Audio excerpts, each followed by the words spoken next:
The way real estate is sold today is massively different from what it used to be a decade back.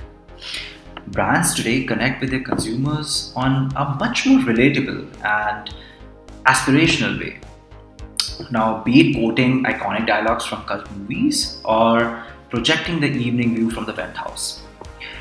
Now, there are several reasons responsible for this change, one of them being the changing consumer behavior due to the massive increase in the usage of social media such as Facebook, Instagram, and Twitter.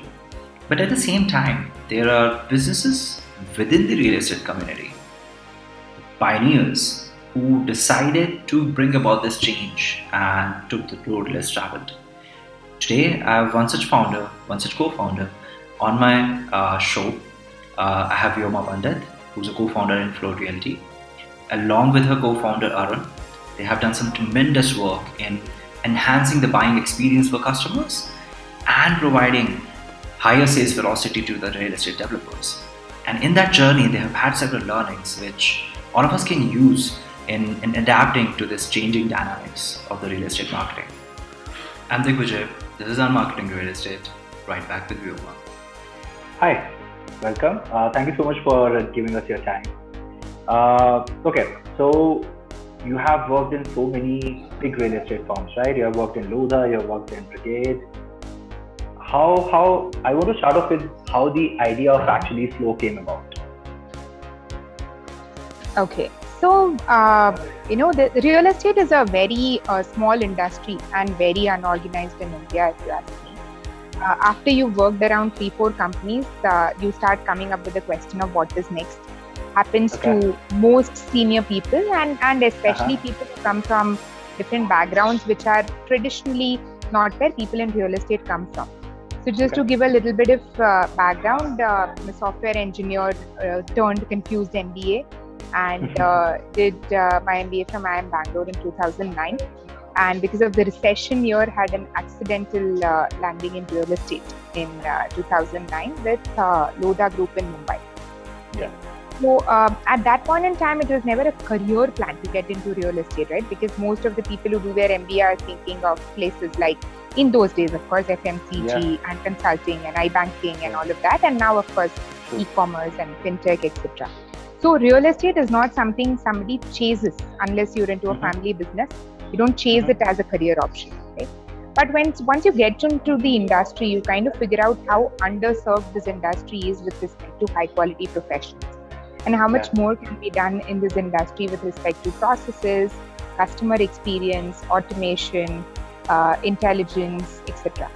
So with that, having served across companies like Lodha, Brigade Group, Shriram Properties, etc., and all of them 4 to 5 years since, you kind of know that you have experienced various parts of the real estate spectrum. Explored roles in strategy, marketing, sales, customer support, etc. Now, how do you bring about something which is more lasting than your stint on the resume? Was the reason me and my co-founder Arun, who's also had a similar background, we've worked together in Lodha and he in Embassy, and then we again did a stint together in Shriram. So we thought we have a bunch of people. We have about 12-13 years of experience each behind us. And now how do we expand this knowledge base that we have to serving more companies who actually could do with a much better model of sales and marketing? So that's how the idea of Flow came about, saying that whatever services you're giving today to one set of developers at a time as an employee, can you expand it to the tier 2 set of developers? The tier 1 developers have a good access to talent pool across the country. And number one, very few good quality professionals join real estate. Of the ones who join, they choose to stick to tier A developers mostly. Yeah. So, and this is also the cause and effect of what's wrong with real estate. So the failure to attract right quality of talent, especially by young and upcoming real estate companies, also ensures that very, very few companies kind of get into the top 10 players in the sector and make a mark at even a state level or a national level. Right? There are a lot of people who come with great technical skills. A lot of developers are amazing architects. They have amazing technical knowledge, amazing product knowledge, want to make a difference in the real estate space in the country, but they do not have the right team to help them productize their ideas, to help them take it to the True. market in the right way, and the right Yeah. quality of sales manpower that can take their message across to the customers, to the end customers, right? And that's when the idea of Flow was born, that we will help young and high intent real estate brands and developers work on their entire product life cycle marketing strategies, and ultimately leading them to sales and cash flow, right? Okay. And that's where the origin of Flow comes about. So Flow has for us, it means two things. One is to help developers mobilize their cash flows, because cash flow is everything in real estate. A Yeah, project gets very stuck true. because of bad cash flow. Yeah. A developer has to wind up his operations because of cash flow trouble. And in Yeah. most cases, this is something that can be unlocked by way of better sales and effectively and eventually better collections. So we are here to start this cash flow cycle by restarting sales and marketing his product in a different way. So that is one idea of Flow. The other idea is, of course, internally we believe that we want our employee quality to be such that they experience state of flow, like the book. So we hope, and hoping some of them will ultimately find their state of flow in the work that they do with us. Okay. So yeah, that's the whole idea. Yeah. Amazing. Sounds amazing. Yeah. In fact, if I trace back your journey in real estate, it has actually come about at the same time as the marketing landscape in real estate has really evolved in the past decade, right? And same amount of time you have spent in real estate. So how do you see this evolution has happened, and what has changed now as compared to what was the case a decade back? A lot actually, but personally, I was kind of privileged to work in a company which was already ahead of its time with respect to marketing when I started my career in real estate. So most people who've been in the industry know that Lodha has been one of the pioneers of differentiating how real estate marketing works across the country, right? So that way, I was very fortunate to be there at a time when people were not just trying to represent marketing in a different way by way of content, right? Or exploring different mediums, but also a lot of high quality professionals were entering real estate and challenging the way marketing was thought about it in this space, right? So, but the thing that has changed drastically in the last, say, about 6-7 years has been the advent of digital. So, say I can split part 1 and part 2 of my journey of about 13 years in real estate as like a pre-digital, post-digital era. Pre-digital, say around 2009-10, a lot of people, especially Mumbai real estate had started presenting content in a very different way. Right? Content was much more advanced. It was no longer about showing some render of a house or an apartment and saying ABC developers and putting a phone number or a coupon to get a discount, right? It had started taking content of lifestyle. It had started putting aspirational content out there. It had started touching upon a lot of things that the buyer never thought about while buying a home. So that was the time when people started looking at home purchase away from a transactional decision to a more experiential decision, right? And brands started becoming more important. Affiliation started becoming more important. You started having those Trump towers coming to India and Jade Jagger coming to India. We did a lot of this in our early days at Lodha, all these affiliations with Trump and Jade Jagger and Philip Stark and Swarovski and a lot of these, right? And real estate started seeing a whole different quality to what it had seen in the previous decade. While the content was shifting, the mediums were still traditional, which means you had to have very deep pockets to afford a Times of India jacket, which would cost about 1 crore in Mumbai, right? Taking a Times of India jacket, which means you, by default, you are taking out most of the 99% of the players out of the mix. That even if you make great content, distribution is so expensive that you cannot get your message across to people, right? And outdoor also is the next most expensive medium after print. Radio is a different PG, it's a good brand recall medium, but you, especially in luxury housing, there's no way you can reach across to your audience by way of radio, right? So print, outdoor and radio were dominating most of the spends in real estate till about say 2012. And after this is when digital got little more aggressive into the market. To begin with aggregators taking the lead. You had your 99 acres and Magic Bricks, and then housing.com came and did some wonderful stuff on changing the way real estate is marketed on the digital platforms, right? So that was one place where people started saying, hey, aggregators are the people who are available pan India, who have a bunch of leads with them, and why don't we start taking real estate space on the mobile or the browser device as compared to taking it into the touch and feel mediums like print and outdoor. So that was one step towards the change, and a lot of nice experiments happened. Like we've done this participation in the Google Online Home Fest, and housing.com had this this whole VR thing with slice views and live inventories and stuff like that, right?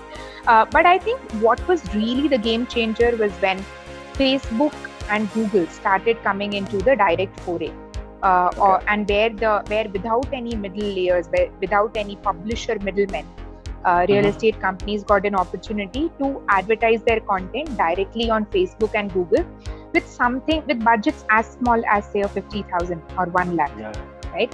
And this was totally the game changer. It's not about how big you are, it's about how effectively can you communicate to the audience and also catch the audience where they really are. Like they spend those 8-9 hours on their devices every day, you catch them where they are. And don't wait for a Saturday Times of India to come, or don't wait for them to get stuck in that coding, at the signal and catch them, right? So I think that way it's been a very interesting journey, and I think now is the time when real estate marketing is really democratized, if you ask me. Lot of avenues coming through, and it's more about may the best marketer win. Yeah, that sounds amazing. In fact, like as you said, the smaller developers and the smaller players are also getting a lot of opportunities to reach out directly to the customers. Okay, so on the same line, if you let's say have a budget of 2 crores today to market your mandate, how would you place it around the different mediums, and what would be your strategy about it? As a young startup, I wish I would have 2 crore. I never get that though, because like I said, we mostly work with younger developers, and I really miss those days when with Shriram and Brigade Excel and bole 2-3 crore ka launch budget hai. So really wish I could get that back. But yeah, if I would split it across say about 1 crore in digital, and digital meaning again depends on the stage of the property. So if you are an early stage launch which does not have any recall in the market, or a developer who does not have too much of digital presence or followers on social, then a large part of the initial 1 crore digital outlay would be towards push mediums like Facebook or display networks, right? And over a period of time, as you start getting a little more pull and brand recall, would move it towards the Google part of the spends. So of course, this has to be very dynamic. It will change over a period of time. But about 1 crore in digital, about 50 lakhs odd in print, and about 50 lakhs in site experience, site branding, outdoor branding, and on ground stuff. The last mile, where the customer is coming and experiencing your product. Okay, amazing. That's quite a bit of change from what used to happen earlier, right? So 50% to digital directly, and almost 25% only to print. Amazing. When, like for example, for Flow, how have you designed, or how do you usually think of marketing play as opposed to what other mandate companies are doing? Do you bring something specific in terms of the marketing strategies to your customers, and what would be your secret sauce in that case? So I wouldn't like to call us as a marketing company per se. We're essentially a transformation company. So what we do take pride in is that there are a lot of players in real estate today who do different parts of the funnel. So you have your experts in product design. It could be product design or pricing consulting companies who could give you a report on what kind of pricing and sizing would work in the market. Right, and you would have over the down the line in the funnel, you'll have creative agencies, you'll have digital agencies. So we kind of over the experience that we've had, we feel that the real estate cash flow cycle only works when you get all of these right with a team which has ears firmly to the ground, is in constant touch with the customer, is in constant touch with the developer, and completely understands what the developer is trying to sell to the end buyer, right? Which is why we work across the funnel. So we get involved at the stage of product understanding if it's an existing product, or if it's a new product, we get involved in design as well. What should you build? To of course saying who are we selling it to, and hence defining for the creative agencies we work with, defining very clearly who is the target audience, what do they want to hear, right? Then selecting the media that we should be spending money on, talking to channel partners in the community, making them aware of your product, squeezing in an offer, if offer is the flavor of the hour, then creating that reason to buy now for the customer. Right? So what we pride ourselves in is that we have extremely detailed knowledge of what the customer wants to hear and see in real estate. And what works for us in most times is that, and we're all people who have in our various roles earlier. For example, we had done this campaign in Shriram called Codename Dil Chahta Hai. And it was, while a lot of code names were pioneered in Mumbai, by Dodha and everyone else, but most of the things the market has been seeing is code name, you'll not get this again, or code name next thing, and New Dawn and stuff like that. And we were selling this 20 lakh product, in Bangalore, first home of many people in their 20s and young IT professionals, etc. And then we decided, saying that real estate is not always about opportunity, right? Codename is never always about you buy now and this is the next big thing, right? We'll give a lot more heart into it, right? So we said that, hey, we'll create 3 characters from the characters of Dil Chahta Hai, right? And there was, we did this whole campaign with sketches and personifying the 3 people, saying, are you a Sid? Or are you the Preeti Zinta? Or are you the Amir Khan? So, it was all about, and people loved it. People absolutely loved it. And they said, hey, you guys are crazy. And then we did this whole thing in Chennai called Codename Superstar. And it had Rajnikant and tunes playing at the sales office, and memes floating around on the campaign. And we even got a social media trail coming on, I think, Codename Dil Chahta Hai, and people were having a debate over whether this kind of thing works for real estate or not, right? So the idea is not to just do things to, for the sake of it being differentiated, but there are things that vibe with the customer who actually sees himself in these campaigns. Otherwise, most of the real estate campaigns that you see out there are, just one building after the other. And even at Flow, some of our campaigns, if you see what has worked for the developers, same product. The product was out in the market. People couldn't really, find the right fit with it. And we've done a different campaign without burning too much money within the constraints of the budget. And purely basis content, people have started noticing the product out in the market. So the differentiation of marketing is, it's about knowing extremely well what the other person wants to see. There's no science.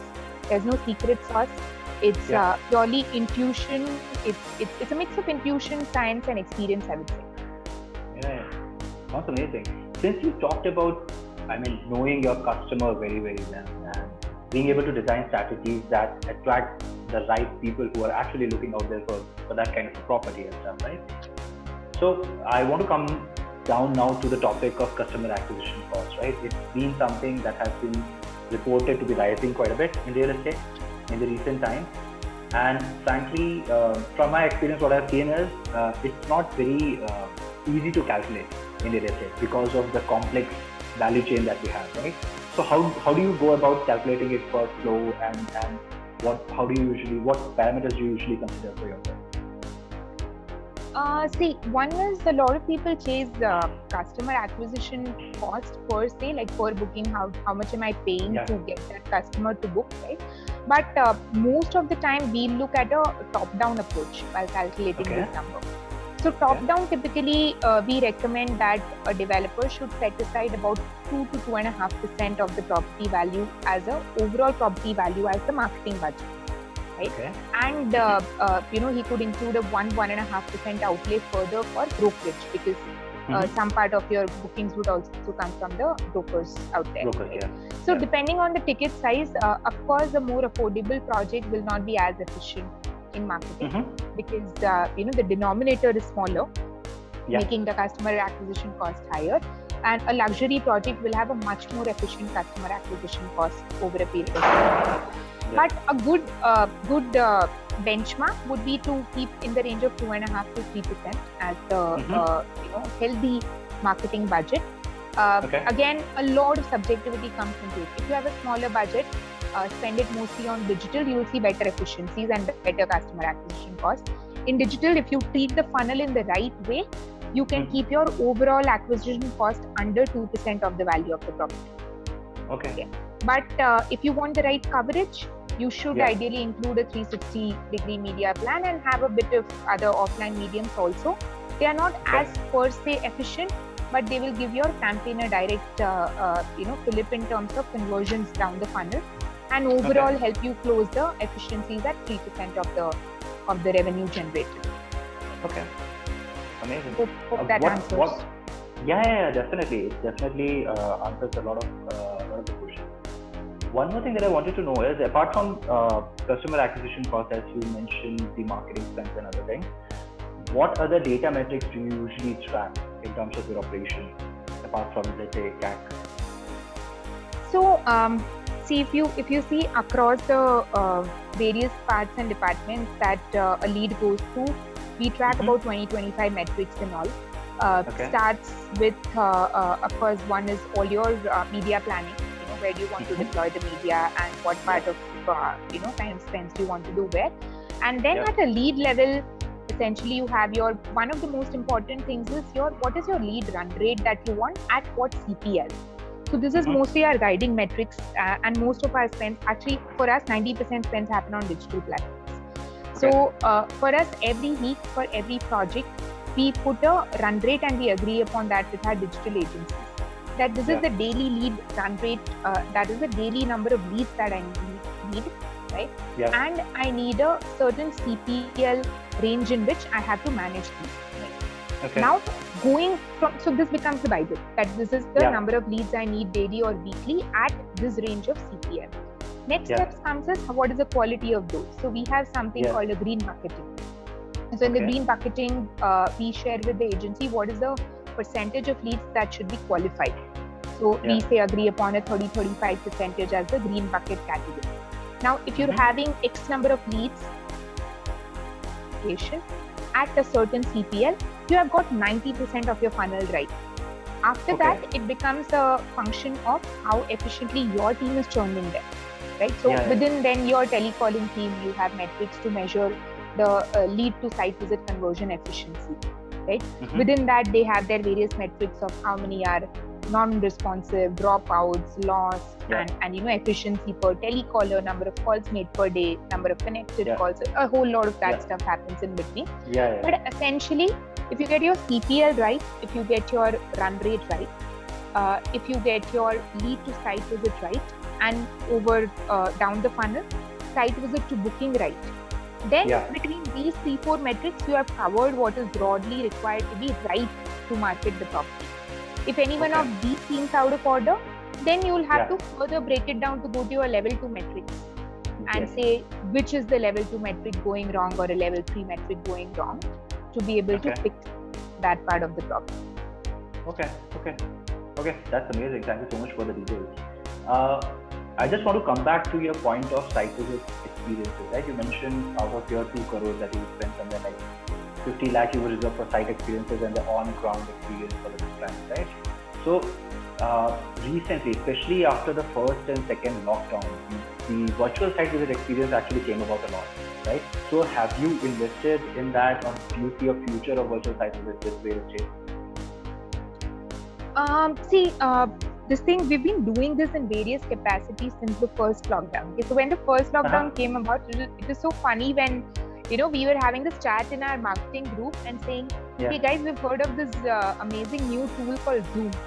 Okay, and probably we should check it out, right? And that was just like 3 years ago? Almost 3 years ago now. Yeah. And it's now such a household name, right? So and then I at know. that time people were just discussing कि ऐसा कुछ आया है Zoom करके and all of that. So we then in the first wave we started discussing, okay, there's a tool like this, we should possibly move to it. And in about a month's time, we had started doing virtual site visits. We got pre-recorded videos of our sales team. That was not the time when you could suddenly get into getting a VR or an AR experience because everything's shut, right? Yeah, so we had our teams going and shooting self-created videos of the model flats and all of that, and people sharing documents over a Zoom version and starting to do virtual site visits. It was also the time when a real estate customer was not very comfortable saying, "Ghar aise thodi select karenge," right? So at that time, people were okay because they had nothing better to do. They would take the call and say, "Okay, let me get a lot of information." It's one step into the funnel, and then when things open up, we would come and transact, right? So that was when we all did this as a part of Shriram, and we did this whole EOI strategy and all, and we collected in the first wave about 200 EOIs. Okay. 200 people gave paid money to block their unit without ever. That's amazing. Yeah. They had never seen it, and they paid 200 people came in 2 months and paid money. And we of course told them you'll get a refund if you do not go ahead with your purchase. But that was the intent, right? So it's amazing how people have adopted this, and it was how people have become comfortable with a virtual medium of interaction, even for a high ticket size purchase like real estate. So second wave was at Flow, and that is the time when we had launched a brand new property. As brand new as on the day the lockdown was announced was our model apartment inauguration. So the property was never out in the market. Nobody knew where it is. Nobody had ever stepped into the office or in the model apartment. And then we said, hey, now we know better, so let's take this launch online. So we took the entire launch online, and this property has about 200 apartments in all. Nobody had ever heard of it before, like I said. And at the end of the lockdown, we had 45 expression of interest towards the property, all by way of a virtual experience, right? That's amazing. So it's like people are really taking to this. And third lockdown was like nobody even blinks an eye. So it's like, acha, there's a lockdown. We know what to do, and in 1 week we are switching from physical site visits to online site visits, and everybody is very comfortable with it. They're saying, okay, now things open, okay, switch back, and in 1 week you are back to physical site visits, right? So tech has played a very big role in being an enabler in making this happen. That said, while virtual reality experiences would make it a lot better for people to experience their home, I don't know if we're still gonna have people making decision basis a pure play virtual experience. It's a product definition. It's a product category problem, if you ask me, because it is most people buy 1 or 2 homes in their life cycle. There are multiple stakeholders, multiple decision makers. You're taking credit. You're taking a loan to purchase the house, right? And you're going to be paying that over the next 15-20 years. So while and also the real estate purchase cycle is quite long, on an average about at least 30 days, right? So it's not like you have to make a buying decision in a very short period of time, and you want to bypass the whole process and not seeing the property.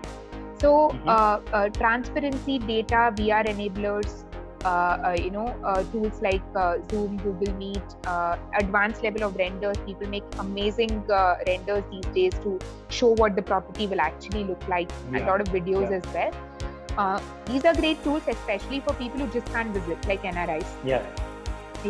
But I think it will always be a hybrid option for real estate, unless we start transacting and buying space somewhere in the metaverse. In metaverse, Amazing.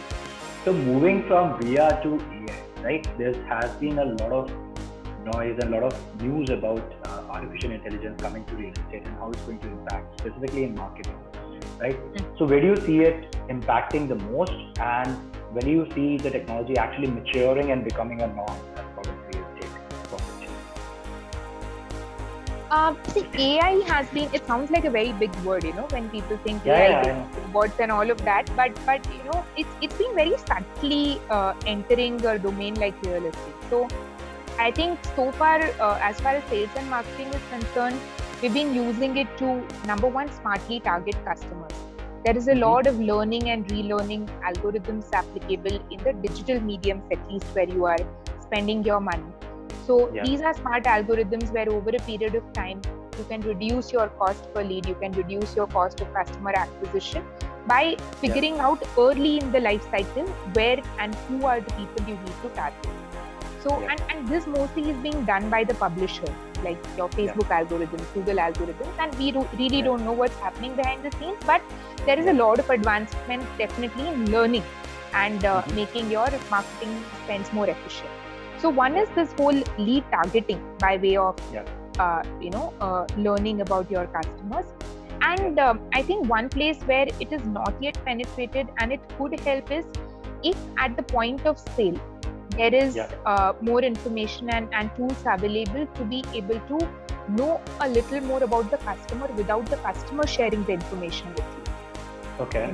So if you could look up the social history of the customer, if you could look up what are the other brands the customer is into, if the data is available, does he possess another property already, or how far is his workplace from the place project you're trying to sell. What are the kind of other groups they are affiliated with, so a lot of this, if this information can start coming in the hand of the sales team, then it could really help with making the funnel a little more efficient. But I think on an unrelated domain, I think AI is playing a very big role in helping the technical teams in terms of things like soil testing or construction monitoring, or even post purchase kind of quality testing of the buildings. Project estimation, feasibility studies. So what kind of material is required, how much cement and steel should go into construction of the building, etc. So in a lot of these, there is already a lot of AI tech that has penetrated into the real estate sector. And I'm sure over a period of time, it will play a role in A, reducing the risks associated with real estate construction, and B, making the customer connect and customer acquisition more efficient. And in fact, like as you correctly mentioned earlier, if you know the history of the customer, you can provide a much more personalized pitch, right? So the personalization factor amplifies massively. Amazing. So in your earlier answer, you mentioned channel partners or brokers, right? So as a business, how much of your transactions or how many of your bookings would you say are currently being handled by or facilitated by brokers or channel partners? For us, again, differs from market to market. Our average in our portfolio is about 40 to 45% is broker contribution. So is the market average around Bangalore, right? Mumbai, Delhi would be in the range of, I'm sure, 70%. Mumbai should be in the range of 50 to 60%. But somewhere between 40 to 60% is depending on the market and the category where brokers contribute. I mean, and what do you think of the position of startups that basically say that brokers can be eliminated from the value chain completely? So Saurabh's a friend. And Saurabh, the founder at No Broker, is a friend, and I think personally, if you see it by way of a startup founder to a startup founder, I think they've done some amazing work from the time they started out. Though they have pivoted their business model a couple of times. It started out as an broker middleman elimination kind of product strategy. But I think they've smartly maneuvered the kind of discoveries they've made along the way, and now I think they're doing something which is in some way addressing a very big problem in India of resale. So because they kind of try to eliminate the broker, they, without knowing, they kind of, I think, ended up into individual sellers, which is mostly resale properties. People like you and me wanting to resell our apartment. So people like you and me wanting to sell an apartment without giving a percentage to the broker started listing their properties onto their portal, and now a large part of their business has started coming from secondary market resale transactions, Yeah. right? Yeah. But they're also, I think, they're also pivoting into having their own brokerage arm, and Okay. they're also trying to kind of, I mean, be a broker themselves. So Yeah. you Yeah. know, Yeah. so it depends on how you're looking at it. Okay, a lot of Mm-hmm. people in India become brokers because the money is lucrative. You Yeah. sell a 1 crore property, you get 2 to 3% on it. That's a neat 2 to 3 lakhs, per transaction. And for a True. lot of people, if you're doing it in individual capacity, ek ghar bech do and you're sorted for the month. You don't need Yeah. to work for Provided anybody you anymore. get your dues on time. Correct, yeah, that's true. So a lot of people jump into it, but what i Yeah. would i would hope for is that, like other developed countries, US, Europe, etc., if at a country level we started having a little more serious entry criteria for Yeah. people to start a brokerage company, like a certification, a training, Okay. getting a license to be able to Okay. sell. The RERA license is not license; it's just you to pay something on the website. It Yeah. doesn't test your credentials, right? Yeah. True. So, True. Yeah. if you start having a little more qualification criteria for somebody to be able to be a broker, I think they can add great value to the real estate value chain by educating the customer of the various choices available, helping them Yeah. understand the financing of a property, helping Yeah. them with the right valuation of the property. You Yeah. know, I'm sure the customers need brokers. It's about how do we enhance the quality of the brokerage services offered in the country. Yes. Thank you so much for your time, Vyoma. It was lovely speaking to you. Likewise, And thank you so Digvijay. much again. Yeah. Likewise. Thanks. I had a great time too. Thank you. Same here. Bye bye. Yeah. Bye.